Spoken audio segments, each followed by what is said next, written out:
through the lot, now you know I'm coming through. When the growth look good on you, best believe they wanna screw now. I've been trying to climb, devil threw me in the dark. Baby, don't be insecure, you can still go make a mark like blow. Could never let them drain my soul now. Blow. Table turning like doorknobs, wow. Blow. I think I'm about to set sail. I'm a walking, living legend, walking with my chest out. Life keep dealing me cards, I keep fitting in love. Yes, people, we're back in the building. End of the season is now upon us. Big up everybody inside, guys. Make sure you smash a like, make sure you subscribe to the channel. You guys can see on the screen, you guys can see on the screen, it is the end of season award show. So obviously I'm posting this video out just before Liverpool play their last game of the season. Didn't really feel like I needed to wait any longer, to be honest with you, to put this out. Might catch me on the JJ show. We might probably do one together as a team and stuff like that. But I wanted to just kind of put my one out there, you know, just to kind of give my own perspective, my own kind of individual opinion on a few players. Now, obviously, what I'm going to try and do is kind of like with some of the, you know, I've done like player ratings for the players, for the playing squad. You know, give a little bit of context. So you might see some ratings and think, oh, wow, that's either too low or too high. But it might be because, for example, like a Diaz, you know, he's been injured, you know, so it's difficult to give him, let's say, a high rating. So, you know, I've just given it based upon, you know, everything I've seen of him, you know, this season. Firmino, the same, been injured. Jota, been injured. So with those ones, it's just more about what we've seen in regards to that. And obviously we'll get into, you know, other players like your Oxes, your Caters, and, you know, Arthur Mellows and stuff like that. Obviously he didn't get a rating, just to spoiler alert. So, you know, just a little bit of context behind that. We're going to dive into it now. Like I said, guys, let me know in the comments who is your player of the season, you know, young player, and all these kind of awards I'm going to try and get into today for you. I think we'll start off with the easiest one, to be honest with you. I think player of the season, might as well get into it. I don't think any Liverpool fan, well, I would like to think anyway, no Liverpool fan is going to be choosing anybody else other than this man right here, Alisson Becker. Honestly, I don't know where we would be without him this season. I think that's something that every Liverpool fan has probably said at least once or twice or thrice, you know, this season. It's crazy. He's been, for Liverpool, he's been easily, and I personally don't think anybody was even remotely close to his level of performances that he's had, you know, this season. 47 games, 17 clean sheets. He's even got himself an assist. I think it was assist. I can't remember if they actually fully counted it, but yeah, got himself an assist this season.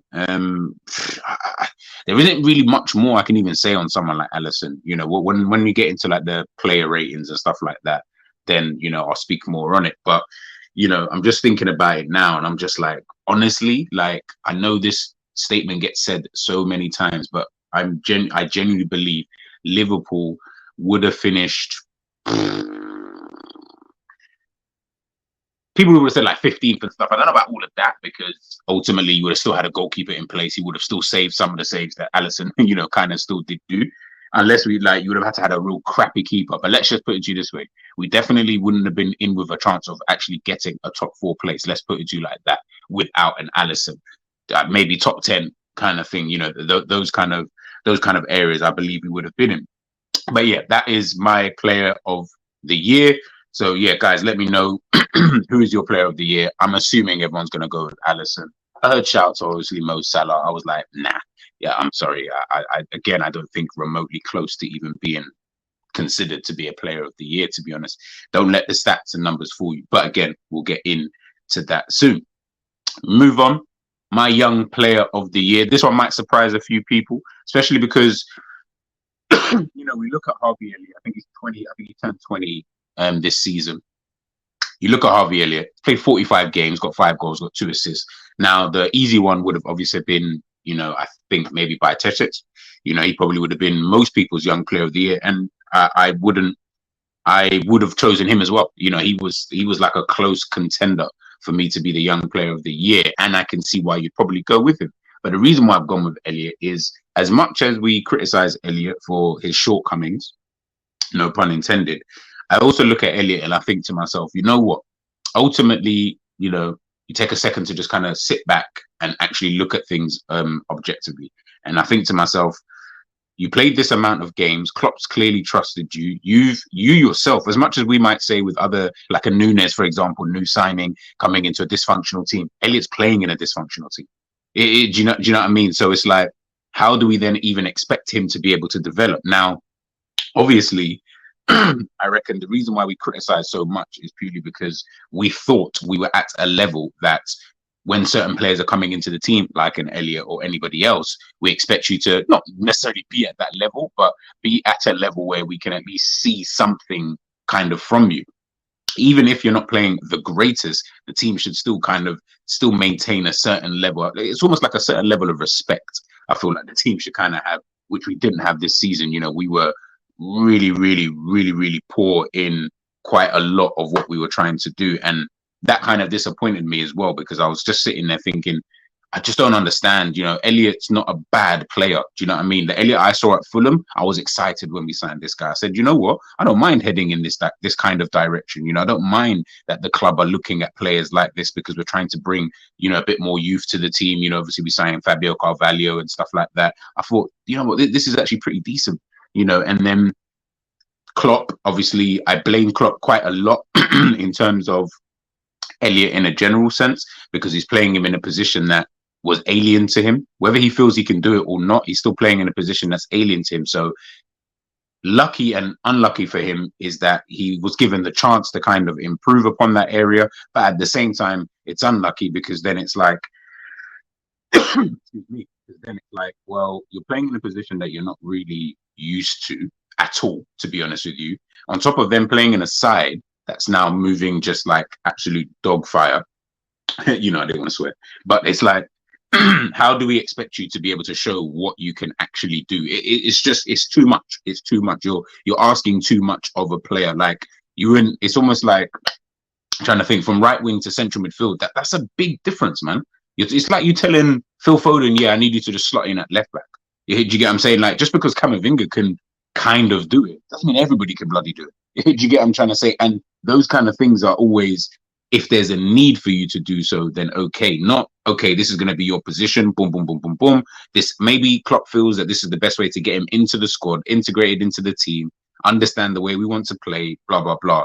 But then maybe he's going to push him out to that right wing. I have no idea what Klopp's thinking. Like, it wouldn't even surprise me for him to be the understudy to Mo Salah next season, if we then obviously go out and then sign these central midfielders and blah, blah, blah. But Elliot as a whole, where I don't think he's been great or anything this season, I have to give him a little bit of respect and say, you know what, 19, 20 years of age, one of the younger players in the team, you've outshone, in my opinion, you've outshone a Fabinho or a Henderson or a Thiago, to be honest with you. And those are our most senior players. Do you get what I'm saying? Yes, they are better players, Henderson, but those guys are the more senior, experienced, and better players, and have proven themselves obviously over time. But you've outshone all of them, so I had to give him, big him up on that. And he's played 45 games, which is a hell of a lot of games. Klopp really does trust him, so it will be interesting to see, how he does moving forward, next season. I think now we'll move on to. Let's go to this one. Most improved. Now, this one was pretty hard for me to do, because I don't really feel like anyone really improved that much, to be honest. But Konate was the only one I could realistically think of. And guys, like I said, let me know in the comments, who do you kind of think for this kind of award? Like, who would you realistically put there? Because it's most improved. So have they improved upon something within their game? I feel like Konate, with him, he's always been a good defender. I've said this so many different times, even with obviously Liverpool moving to this new formation and stuff like that. I've always said, I still think Konate is a good defender. He's just not comfortable at doing what you want him to do in that role. Get him in the middle, take out Van Dijk as an example, take out a Van Dijk and put Konate in that position.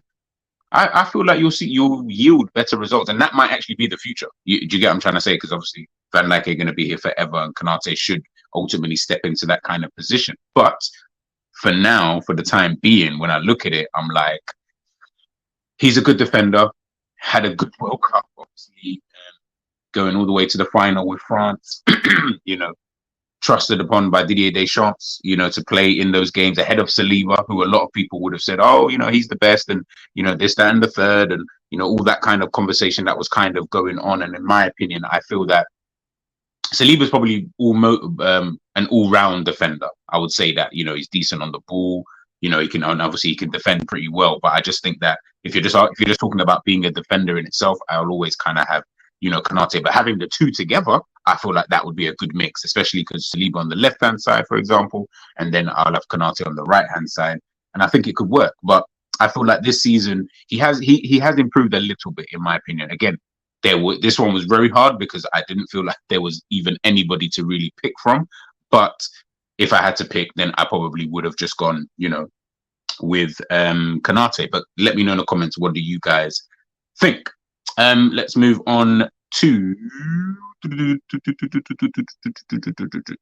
let's go to the breakout star of the season. I think this one was the easiest one I probably done alongside the player of the season, Stefan Bajcetic.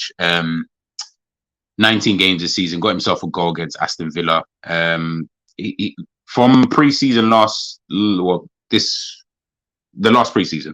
If you guys have watched the Jerry James show, you would have watched me, both myself, Roms, and Jerry speaking ahead of the season, just talking about, formations, players, and this, that, and the third. And one of the players that we did speak about was Bajcetic, and we were quite impressed with him, to be honest with you, in the middle of the park. We felt that this was a decent player. This is a player who should be in and around the squad kind of thing. Maybe he probably shouldn't have got the amount of games that he did get, purely because obviously the team was so poor, but the fact that he did show the glimpses and stuff like that, and again, he's still very young, still needs to just improve upon a couple of things, but he will get better. He does seem like a decent player. And I think, him coming in was almost like a bit of a breath of fresh air a little bit. Again, when you've just got new players and it's a new type of energy in the middle, especially someone who's young and trying to impress his teammates to show that he does belong at this level, you see something a little extra from these kind of guys. Obviously, it's different to the kind of thing you'll then see in a couple of seasons time, or even next season, for example, where a player is going to now be a little bit more seasoned. Do you get what I mean? So maybe we might see a difference in performances. I don't really know, but as a whole, yeah, Bajcetic for me was kind of like the breakout star, of this season. Now, moving on to the last two. Which one should I pick first? Let's go with most disappointing player this season. Now, you could have picked anyone. Honestly, you could have picked anyone. I've gone for two because I actually couldn't split between them. But a bit unfair. But it's almost like when the golden boot was shared between, was it Salah, Mane, and Aubameyang? I think it was. I think it was that season. But I'm just for this award, I have to share it with both Nunez and Trent. So I've gone with Nunez purely because, yeah, I just felt like he's been disappointing. I know, again, the GA merchants are going to sit here in the comment section and they're going to tell you offline, oh, he scored this. I don't care about that. I actually don't care about the goals that he scored. That doesn't even worry me. I think he's got more goals than Jesus, and I'll say Jesus has had a better season, and he's been injured for time. Do you get what I'm trying to say? So that in itself should tell you everything. But when I'm looking at Darwin Nunez, wasn't his fault, obviously, the fee, but again, irrelevant. You're coming in. You need to kind of hit the ground running. And you know what? Even if you don't really hit the ground running, so to speak, you just got to do better than this. You don't, I don't know, like you don't give me hope in any such way. He seems like a player that I feel like if he does become whatever people deem to be a success, it will be stumbled across. Stumbled upon, should I say. Like, it's not going to be something where you're like, I can see it, For me, I don't see anything. I just see a basic player. And I'm not trying to be disrespectful, but if we're talking about like the most disappointing player, that when I look at him, I think, yeah, I'm disappointed that we signed him in the first place. So then I wanted him to then prove me wrong. Prove me wrong. I would love to be proved wrong. I said on the Jerry James show, if Darwin Nunez scores 30 goals in all competitions next season, I'll get Darwin Nunez on the back of the shirt. I'll get it because that's how confident I am that he won't do it. But I could be eating my words, and guess what? I don't mind.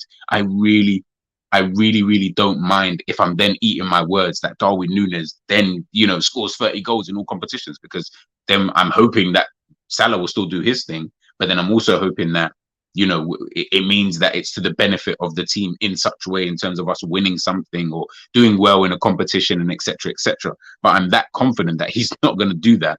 That's why I said, yeah, I'll do it. But again, I want to eat my words. I genuinely want to eat my words, but I just don't see anything with this guy. Like, technically poor, in my opinion, like as an all-round.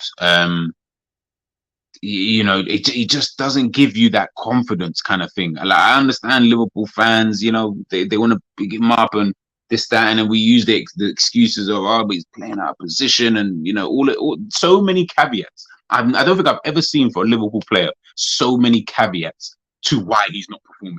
It's like, when are you just going to sit there and just say, bro, he's just not performing. He's just not good enough right now. He may get better. Guys, you can say that just so that people understand, like, when we talk about opinions, obviously this is just my opinion, but in a general sense, when you're giving an opinion on someone, you can only give an opinion based on what you've seen. And I can't give an opinion on something that I don't know is going to happen in the future. Yeah, I can say Mbappe looked like he was going to be a world-class player, but I didn't know that. Do you get what I'm saying? All I could keep doing was, I think he's going to be world-class because he's showing it in the spells and he's showing it as he's going along, etc., etc. No problem, but he needs to obviously then still do it at that stage. If Mbappe never done it at that stage, or never done it at a World Cup, or won a World Cup at such a young age, or been so excellent in the Champions League when he moved to PSG, then I wouldn't be calling him one of the best players in the world, if not the best player, kind of thing. It wouldn't have made sense. It doesn't make sense, because at the end of the day, I can only judge you on what I'm seeing from you today. So when I look at Darwin Nunez, people keep a lot. I think 90% of the fan base, what they're doing, and from what I'm seeing, is that they're doing the whole hindsight thing, or they're trying to look into the future. I'm like, stop looking into the future, because you have no idea. None of us do. I'm saying that I don't think he's a good player. He could turn into a banging player, or he could actually be a dead player. This could be his best for Liverpool. Just because he was banging at Benfica, that's Benfica. You know what I'm trying to say? He might come to Liverpool and this just might be him. Now what? Now where do we go from here? What do we then do? Oh, yeah, but he's done this. And then it becomes the Origi thing, like, but he scores. Forget all of that. I'm not trying to hear that. Do you get what I'm trying to say? This isn't Liverpool 3-4 years ago. That doesn't wash with me anymore. Do you get what I'm trying to say? If you're not at a certain level from the off, really and truly, one, it tells me the type of players that the club are signing, not really good. But then also I'm looking at it and I'm just like, you know what? It's just one of them things, and it's going to be harder for you to then get my approval. Not that my approval matters, but again, if I'm just giving you my opinion, which this is on my channel, it's just my opinion. I'm just looking and I'm like, yeah, I'm not really feeling him at the moment, but that could all change. I would love to see that. I would love for Darweezy, for him to kind of just do a madness next season and everyone just shuts up. You know what? Next season, Darwin, this is me saying to you, next season, shut everybody up, bro. Shut everybody up. If you can do that. And I will get Darwin Nunez on the back of my shirt. I said it here. But obviously, looking at the other player, Trent Alexander-Arnold, I think very disappointed. Very, very disappointed. I know he's got this last month, people recency bias. They'll forget everything he's done prior to it, but I'm not forgetting. He was dead to average.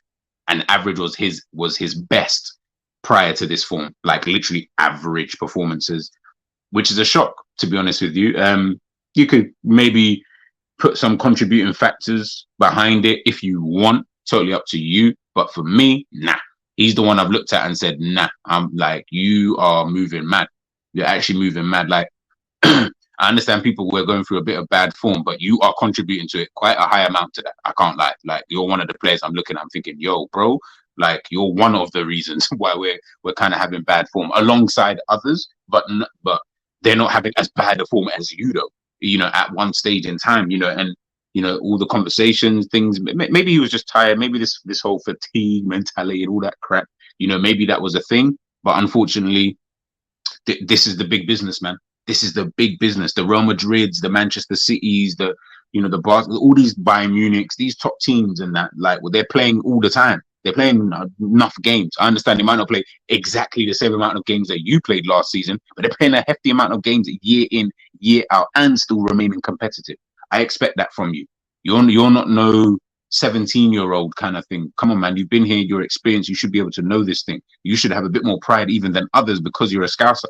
And to me, at times this season, I don't care what anybody says, there was times this season that your desire was being questioned. I'm sorry. We can call it body language or whatever. We can just say, oh, but that's just him. But that can't be true because we never saw this kind of body language before. Is it because he's one of those ones where, yeah, when we're winning, he looks all great and blah, blah, blah. But when we start losing, he's not really about it. If so, I don't want him to be captain. I don't want him anywhere near the captaincy. If that's the case with someone like a Trent, are you one of those kind of players? He might be. This is the thing. Again, these are the kind of conversations I want to have with everyone this summer. Let's conversate about this because to me, that's what he's exhibiting at this moment in time. Just judging him now, he's exhibiting those kind of, when the going kind of gets tough, yeah, he's not really the one. He's not don't have him as captain. He's too hot-headed, temperament poor, will lose his cool, all these kind of different things, and then his performances get affected. He lets things get into, I don't want none of that. That's not captain material at all. Do you get what I'm saying? Stay away from those kind of players because those players will put you in the lurch more than the good that they will actually do. But then on the flip side, we then look at him obviously over this last month where Liverpool have obviously gone on that run. Would I say the performances have been better? Maybe in a couple of games it's been a little bit better, but as an overall, I'd say the performance has kind of been exactly the same. Just he himself has performed better than most, in the new position that he's kind of found now. He's getting the assists and stuff like that. So I guess people are going to look at it and think, well, he's back to his best and stuff like that. And I don't really think, and I don't really see it, to be honest with you. One, the sample size is too small. And two, he was getting assists at right back. He's still getting assists here. Is it to do with the positions or just that he's a good player? I don't really know. Do you get what I'm trying to say? He was still getting assists regardless. So, it's just one of them kind of things. But this season, obviously, he's been very, very poor, in my personal opinion. He's been the one I've been really disappointed because I had high hopes for this guy, man.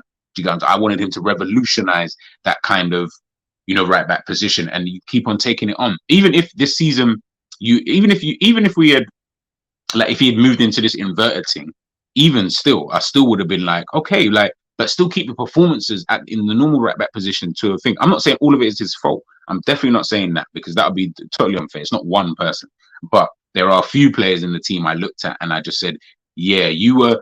If I had to put a list of players in order, Ali would be the last person that I'm right, well, you know what, you contributed this much. Trent will be near the top for me. You'd definitely be near the top. And I don't let this recent form fool me because I kind of just forgot about that. And I was like, yeah, this is the 5% of the season that he's probably been the Trent that I kind of remember, if I'm being totally honest with you. Same old Trent, really and truly. But the other 95%, what the hell was that? Again, not just him. There were others, but that is obviously my most disappointing player or players this season. And last but not least, my signing of the season. I think that this was an easy one. Gakpo signed in January. Wish we had signed him in the summer instead of Nunez. Especially from watching Gakpo, was a little bit unsure, and I still am a little bit unsure about Cody Gakpo. Don't be fooled. I'm not sitting here saying, oh my goodness, I love him. I don't. I'm still unsure, but I'm a lot more. And this is why I want people to understand why I get onto Nunez and stuff like that. I can see a lot more in Cody Gakpo than I can in Darwin Nunez at the bare minimum when I'm looking at the way that Liverpool play or the way that Klopp wants Liverpool to play. I can see something. It's not great yet, but I'm willing to give him that chance because I'm like, you know what? It's not really great. You're not wowing me in any such a way, so to speak. But I am seeing some kind of glimpses to how you fit into this kind of team and stuff like that, squad, whatever you want to call it. I can see something. Darwin Nunez, I don't see it. So that's why I'm always like, Do you get what I mean? It's like, I don't really see it. So if I'm not really seeing it, then of course I'm going to criticize all the time kind of thing because I'm just like, well, why did you sign a player that doesn't really fit? Do you get what I mean? Unless you're going to start playing to their strengths. With Cody Gakpo, it's like we just played too. Whether he just took to it quickly or it was a combination of he took to it quickly and we're playing a bit to his strengths, knowing that he can do that kind of Firmino role that Klopp wants him to kind of do, which he knows that Darwin can't do. Whatever it is, if it's a combination of the two, boom. For me, I'm like, okay, say no more. It's going to be interesting to see how he does, obviously, next season. But yeah, that is my signing of the season. So just run through that again. Most improved player, put down Konate. Signing, obviously, Gakpo. My breakout star of the season was Stefan Bajcetic. Player of the season was Alisson, and young player of the season was Harvey Elliot. And the most disappointing player of the seasons was Nunez and Trent Alexander-Arnold. Now, let's go into the season's ratings. This one was a funny one, man. This one was obviously a funny one. So I'm going to try and dive into it, see how quick we can kind of run through it. Alisson, I gave it 8.5. As I said before, without him, don't know where we'd even be. Don't really need to say too much more about him. We already know when it does come to Alisson how important he is to Liverpool. I don't know when his contract and that is going to end, but yeah, we got to start. We might have to start looking at that. But yeah, next season will be more telling, I think, for the entire team, Jurgen Klopp included, because obviously, if we don't really perform like that next season, no one can then say it's one of those, but it was just a one-off. Because now it's like, nah, this is Liverpool now, kind of thing. So yeah, it's one of those. But yeah, Alisson, fantastic this season, man. He's been my player of the year. As you can see, he starred there. Trent gave a 5.5 overall this season. It was a 5, if I'm being honest, if I'm looking at the season overall. The only reason why I got put up to the 0.5 literally was because of the last month that he's had. The last month that he's had has obviously been the best that he's been this season. And I said, you know what? It was enough for a 0.5 at the bare minimum. But overall, you've been, like I said, dead to average. But then I was like, you've been average more times than you've been just completely dead, if that makes sense. So where I think he's been like in between dead and average. So some games obviously been dead, some games been average. I feel like he's been average more times than he's actually just been completely dead. I do think at times it's been a little bit over the top, myself included. Just because I want him to do, because I know how good he is. So at times I might have overly criticized him, but as an overall this season, you just about pass over an average purely based on your last 5 to 10% of the season that you've just had. Konate, again, as much as I put him down as my most improved player, I still felt like this season I wasn't overly impressed, and I think more as well that I'm now putting you into the bracket of an injury-prone player. You might be at the low end of that, obviously, if you're comparing him to like your Oxers, Keiters, Thiagos, and stuff like that. But I'm putting you into that bracket now, injury-prone individual. So, you know, can we trust you for a full season? We couldn't trust you for a full season this season. Your performances have been pretty decent this season. He's been in between the average to decent level. I could have given him a 6, to be fair. Him and Van Dijk, I could have given him a 6, but nah, I'm going to stick with the 5.5. At the end of the day, you've been part of a team that is looking like, unless obviously once, you know, I might post this video out and all of a sudden Liverpool finish 4th. That probably wouldn't really change my mind, but you've been part of a team that have been absolutely woeful this season. So I can't really big you guys up too tough. Van Dijk, again, you're supposed to be literally one of the best centre-backs in world football, regardless of what's going on in and around you. I still expect certain players to keep a level of a standard. You know, whether that be if you're Mo Salah, performances have been dead, but you're keeping up the standard in terms of your goals. Van Dijk, I still expect you to keep some level of standards. I'm not talking about goals, obviously, just in your performances in a general sense. And this season, nah, not for me. But he falls into that same category. He's been average to decent. Again, I could have given a 6, but you know, you've been one of the main components of why this team are finishing outside of the top 4. I'm saying it now, but again, I don't know what's going to happen in that game by the time it gets to game 38. But I'm pretty confident that Liverpool will obviously be in Europa. Robbo, Robbo, he was close to being one of my most disappointing players. I did originally think of having him and Trent, to be honest with you, because I felt that, you know, this season Robbo's flattered to deceive. We're now moving into a new system, and he's been poor in that system. In my opinion, one of the worst players in that system. Probably I think he's been the worst player in that system, especially in that back line. Not really trusted him, not really comfortable with him in there. And overall in the season, again, he falls between that. I could have really given him a 5, to be honest with you, which I probably should have. So I might change that. But I'm looking at him and I thought you had a good period. There was a period of the season where he was playing pretty well, and I think that's what saved him from me putting him at a 5, because I said, you know what, that was good enough again for me to just give you that 0.5. But I could have given him a 5, to be honest with you. Fabinho, moving on to him now, gave him a 3. Yeah, he's been dead. He's been dead. I'm not even going to dive into him too tough. He's just been dead. I don't know what's even happened to him. Man, they're calling him the Uber driver and that. It's crazy. Yeah, he's been dead. He's been dead. Henderson, also been dead. Don't want to disrespect him too tough or too much. He is the captain of the club at the end of the day. But he's been dead. He has been super dead. Again, one of the main contributors for why we're in this position. Not entirely his fault at the end of the day. If the manager keeps playing you and trust you and all that kind of crap, you're going to play. But you've been dead. You've been dead as an overall. And I think next season we need to see a real reduction in the minutes that you are having for next season. Thiago, been a tad better in the games that he's played than both Fabinho and Henderson. Could have given him a 3.5 because you are just too unavailable. Injured, obviously, for the rest of the season. Out until obviously next season. You're too unreliable. So again, maybe actually with Thiago, I'm probably giving too high of a rating. I probably should have given him a 3 as well, alongside Fabinho.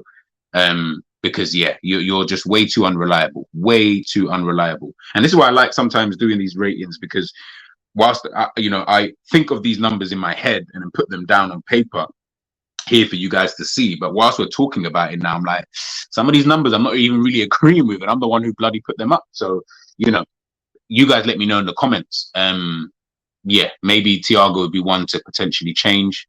Move on to Darwin Nunez. Spoke about him before. I gave him a 3. Yeah, I've not really been that impressed. I think maybe I could have given him a 4 potentially based on the numbers he has got, but I'd still not even really that impressed with them anyway. Yeah, I think I'll stick with a 3. Salah, gave him a 6. He would have got a 5.5 as well. Don't get it twisted. His performances this season have been a 5.5 overall. He got the 0.5 purely based on his goals and assists this season. He's still keeping up. And this is what I mean about certain players keeping up their standards, so to speak.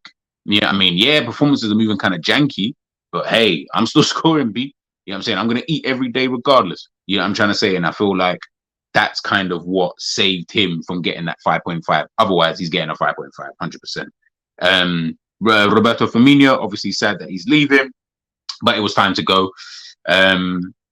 Injury-prone individual, so I put him with the Konate in terms of they're probably at the lower end of that injury-prone kind of scale, if you're obviously comparing him to the other guys, but he is an injury-prone individual. We needed to move on anyway. We need to kind of move in a new direction. I do wish him well for the future. He, for me, was probably Liverpool's best performing attacker this season, which is mad that I'm even then having to say, yeah, we needed to move him on, blah, blah, blah. But obviously that's just the nature of the business and obviously how things have kind of gone. But, scored a lot of goals, scored obviously against Aston Villa. Recently, good. He's been a fantastic servant for the squad. But if we're just looking at this season, the games that he has played, the games that he has been available, when he was the only one who was performing, and the Salahs and the Nunez's and the Diaz and whoever weren't really performing, it was Firmino that we were looking to. Still, after all this time, we were still looking towards him, even though we've had all of these, new and different players coming in. So I have to give him respect. And for me, like I said, he was the best performing attacker, in my opinion, that Liverpool had, this season. Moving on to the other players in the team, Kelleher, you can see I gave Kelleher a 1. I didn't really mean to give him a 1. I wasn't actually going to give him a rating at all. Didn't really play enough games. I believe he should potentially try and move on if he possibly can. But again, I guess that really just does depend on what he wants to do with his future. Tsimikas, 4.5. Yeah, Tsimikas is one of those kind of players. Yeah, weird one for him. Probably didn't play as much as he probably should have. There were periods of times in the season that he should have been playing more. But the games that he did play, again, he was probably average at best. But there were a lot of moments I felt that were kind of like, eh. James Milner, obviously leaving this season. James Milner gets a 4.5, not for his effort. His effort will probably give you a 10, to be honest with you, being called upon to play and stuff like that. But just him in general, some of the performances, you could just see, this brother is a step behind, man. Like, he shouldn't be playing. Not for Liverpool anyway. Do you get what I'm trying to say? Maybe you can go to Brighton and potentially do a job. I don't really know. Or Leeds or whoever the hell kind of wants you.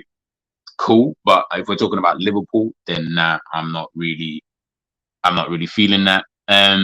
Joe Gomez, 4.5. I felt like he was disappointing this season in the games that he did play. He had one good game this season against Manchester City. Outside of that, I can't even remember any other games that he's played that I would have thought, oh, you know what, he was pretty decent in that game.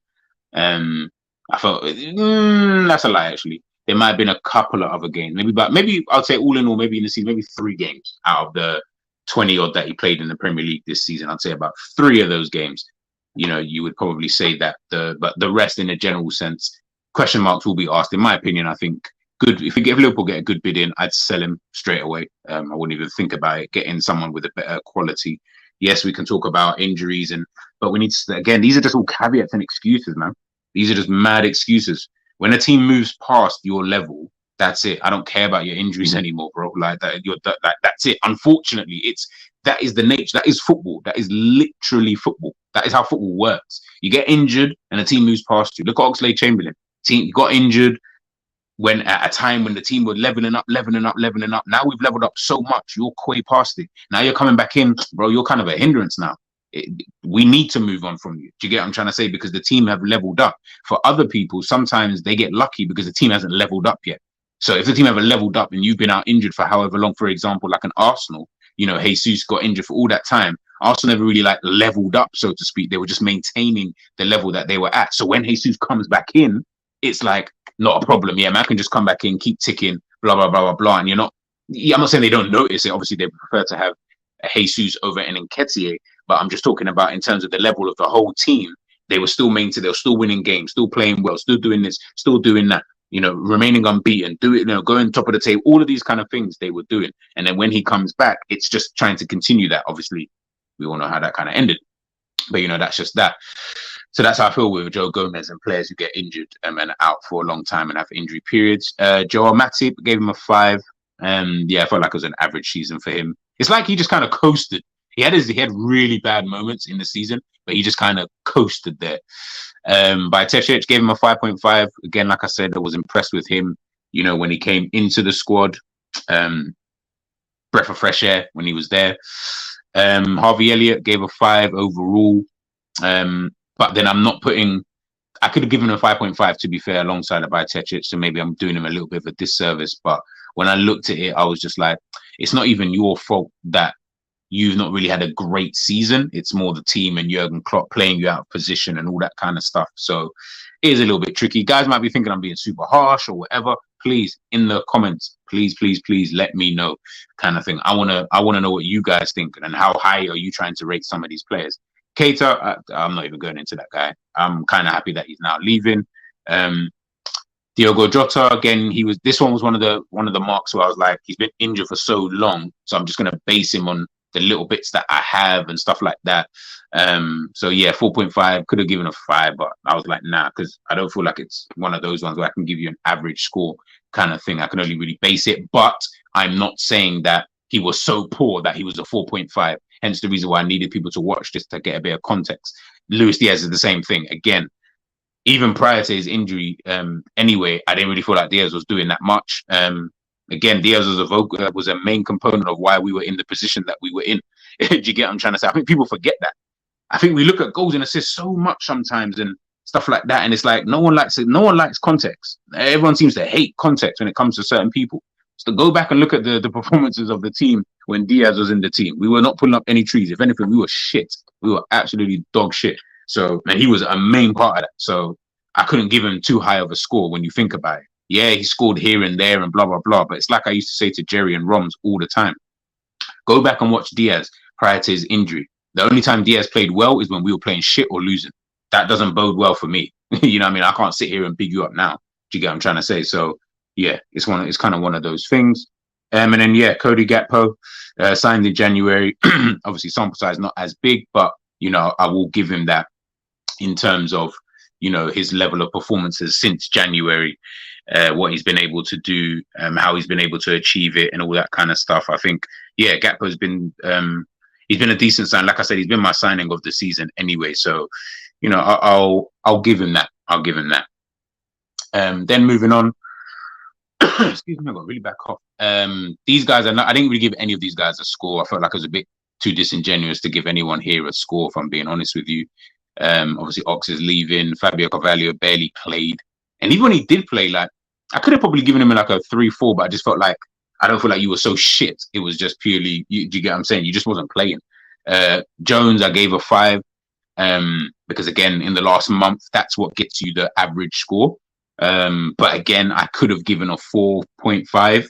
If I'm gonna keep it consistent, maybe I should have given him like a 4.5, because really you were a 4 prior to this little run that you've had, and then because you went on this kind of run, that's what's kind of boosted you up, so to speak, you know, kind of thing. And obviously the rest of them, the Adrians, Phillips, Ramses, Ox, Arthur, we didn't even get that. I feel sorry for Arthur, man. I do feel sorry for you, bro.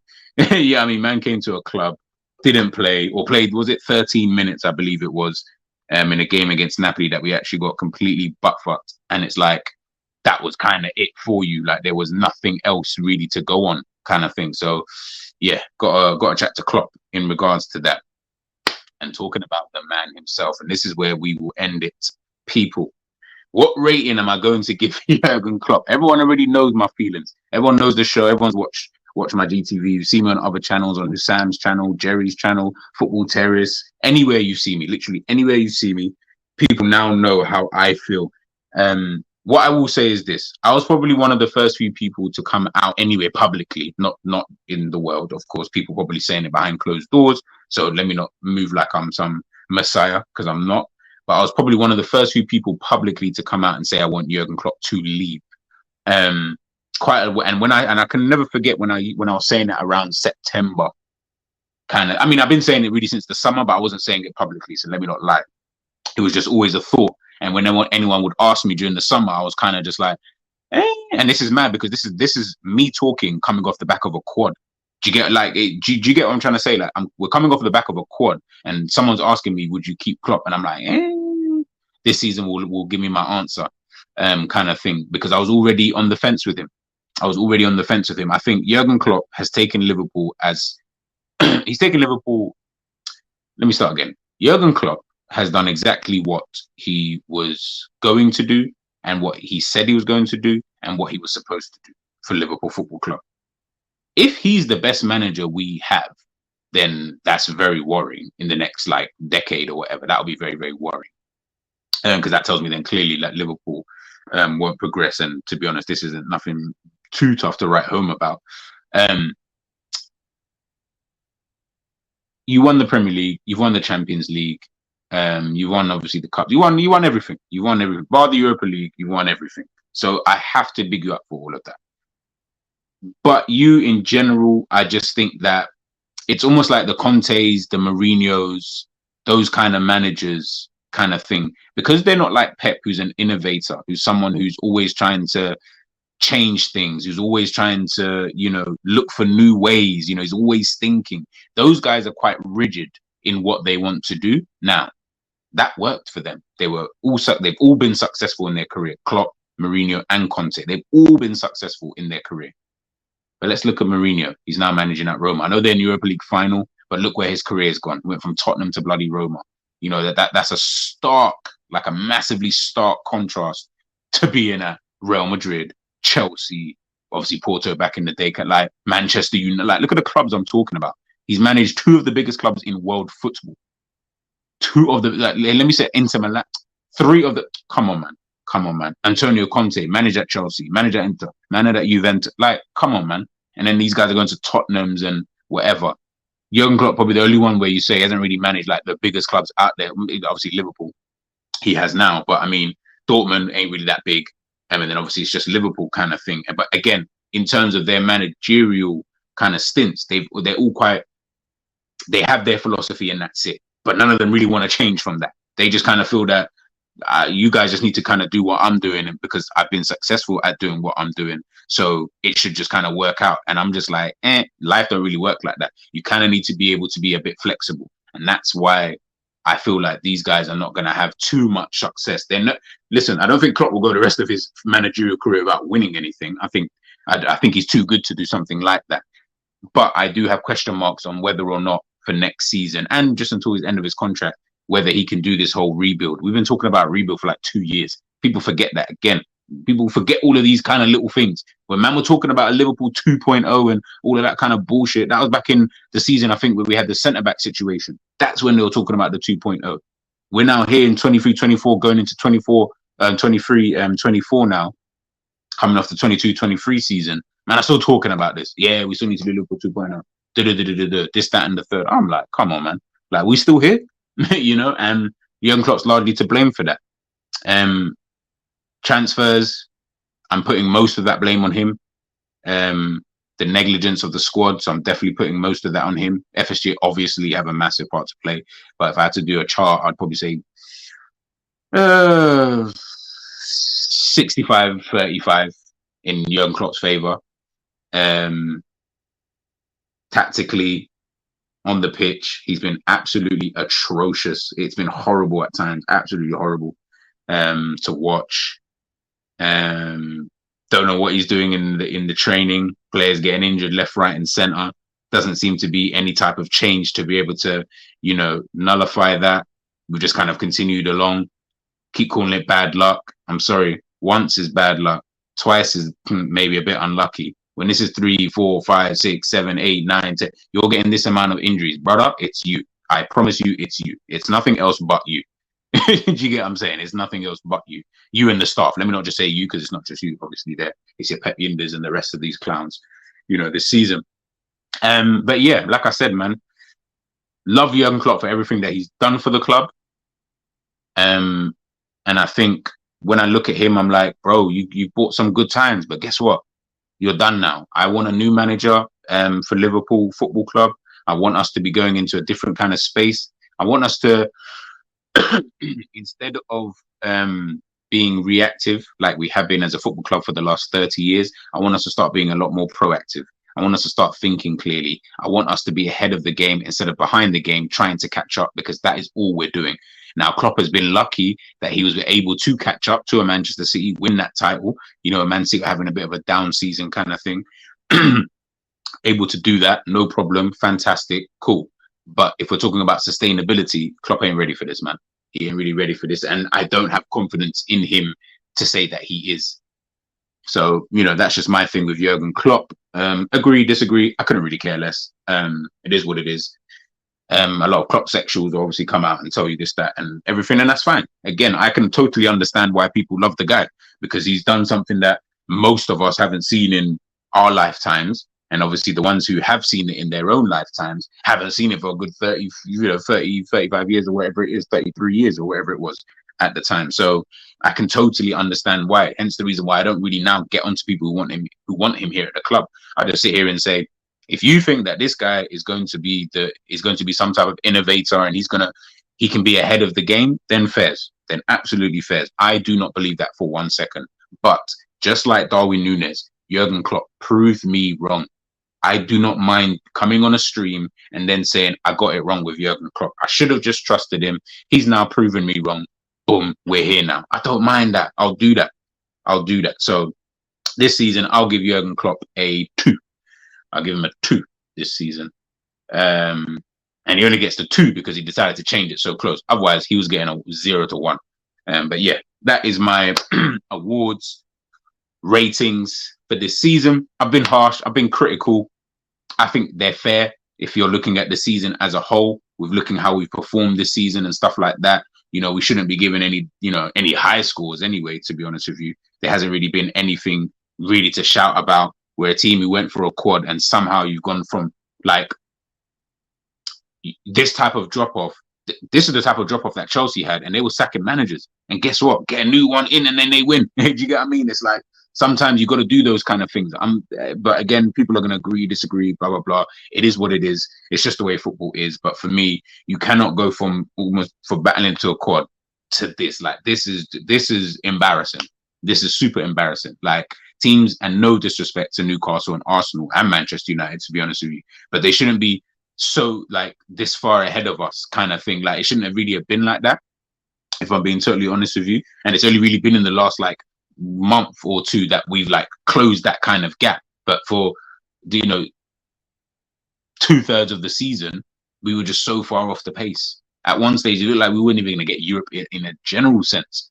It's only because these teams have slowly started to kind of go off the boil and stuff like that, that we're even in this kind of position kind of thing. And that's probably just more just due to the fact that they don't have the kind of depth and the know-how, but now they do. So, it is what it is. That's my player ratings. That's my player awards. Let me know in the comments. What do you guys think? Who do you agree with? Disagree? Think I'm being too harsh? Let me know. DM me. Drop me a comment. I'm G. That is everything done and dusted, and I am out.